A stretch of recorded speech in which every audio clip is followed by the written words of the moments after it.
Yu Hua Han, the alleged baby puncher, pleading not guilty by reason of insanity today to felony child abuse and assault charges. Her plea may come as no surprise, as Han has taken the same insanity plea in an earlier case in which she's also accused of attacking a child.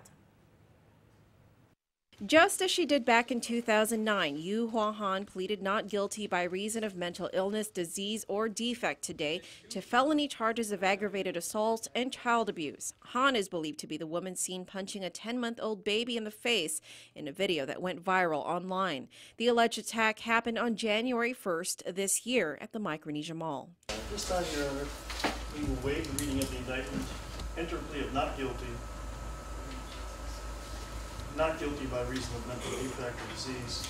This is not the first time Han took the insanity plea. Han is accused of stabbing a 2-year-old girl and the girl's father back in 2009. She also pleaded not guilty by reason of insanity in that case, and the jury believed her. As a result, her case was expunged, according to the victims in that case. But that's also not Han's first brush with the law. In 2007, Han is accused of making death threats against then-Governor Felix Camacho. She was arrested, but the case was dismissed at the request of the Attorney General at the time. Han was also jailed for 2 days in 2008, also on assault charges, but the outcome of that case is unknown.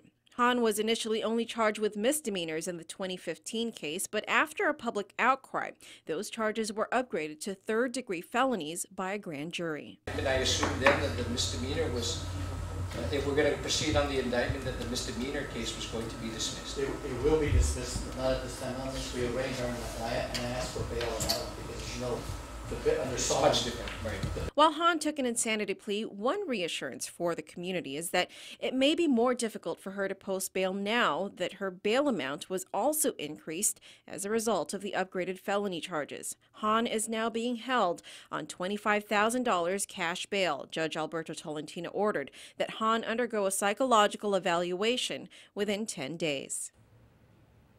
Han's next hearing is on February 5th at 9 a.m. in Judge Michael Bordelio's courtroom. A friendly squeeze revealed some disturbing information to one mother, more than she expected. According to a magistrate's complaint, the mother in question was playfully squeezing her 2-year-old son's thigh and teasing him about the size of his penis. That's when, according to the mother, her 7-year-old daughter revealed that she had seen a larger one, and that Kathy the one that she Titano saw took the stand today, and although she was and the one that she saw belonged to the mother's boyfriend. That boyfriend has been identified as 34-year-old Sean Nicholas Cepeda. He's facing charges of first-degree criminal sexual conduct as a first-degree felony.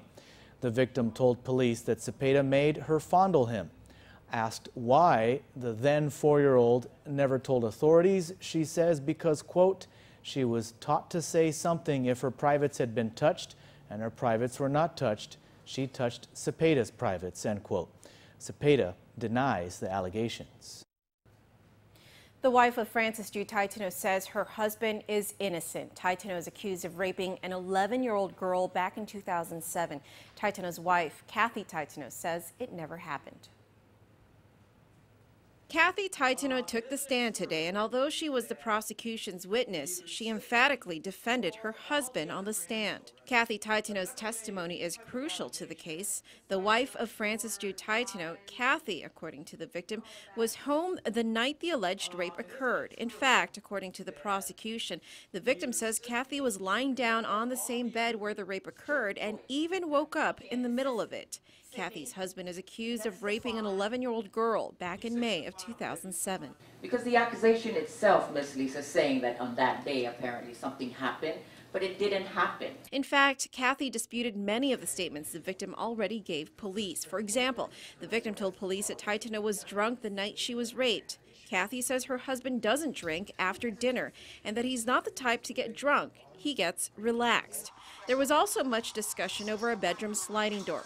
The victim told police that the incident started in the back patio that's connected to the bedroom.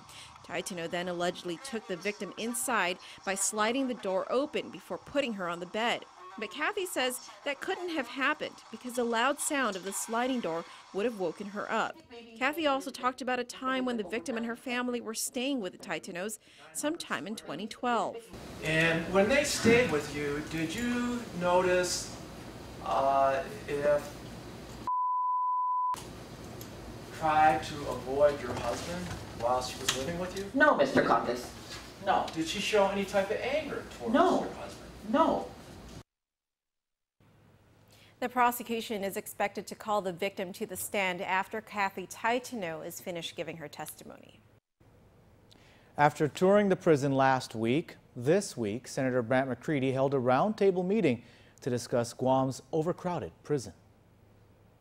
The headline says, Michigan's incarceration rate tops Guam and Thailand. I mean, so now not only are we locally overcrowded, but we're nationally used as a scale. All the major stakeholders were there at Senator Brant McCready's roundtable on the prison, including DEPCOR Director Jose San Augustine. I don't like to throw it out to the public to say it's their problem, because it's a community problem. But I'm appointed to do this job, to identify the problem and come up with a solution. So that's what I'm here for this morning, is hopefully we can all agree that this is the best course to take. Newly elected Attorney General Elizabeth Barrett Anderson says the overcrowding problem at the prison has been going on for far too long. If I say 20 years ago we needed to do this, we need to do it today as well. We don't have a new prison. From my perspective, coming into the office right now, I have to focus on a settlement consent decree that I approved 20 years ago, and I come back 20 years ago, and it hasn't been resolved. AG Barrett Anderson says the lock system and health care are two major issues that have not been resolved since the prison entered into a consent decree with the federal government. It would be my commitment to the governor and to the senators to prevent our territory from getting into yet another receivership. Director San Augustine pointed out that there is no master plan. The chief has detailed Captain Sharper's DOC for the specific purpose of assisting in putting together this plan. Where is it? Where is it? Your best defense to any criticism is to get that strategic plan in place. Because everything that you mentioned are Band-Aids. But to protect the territory of Guam from yet another DOJ review is to say, we're working on a master strategic plan, intergovernmental. All agreed that a master plan is needed, and all agreed that something needs to be done to alleviate not only the overcrowding at the prison, but the poor condition of the facility. In related news, Acting Court Administrator Joshua Tenorio says they are currently looking into using electronic ankle bracelets to track detainees. Tenorio says by their count, there are 257 pre-trial detainees in the island's prison system. Some are being detained for violating court orders and other violations. Out of this number, 51 are being detained for misdemeanors. Tenorio says the court system is looking into what kind of crimes detainees are being held for and how long they have been detained in order to see if some can be released and which ones can be put on some sort of electronic monitoring system. How many defendants would we recommend that should be looked at for electronic monitoring? And the number that we're coming up with would be 47. These 47 individuals include some who are being detained on felony charges, but he adds that they will only consider electronic monitoring for defendants who are not considered a danger to the public.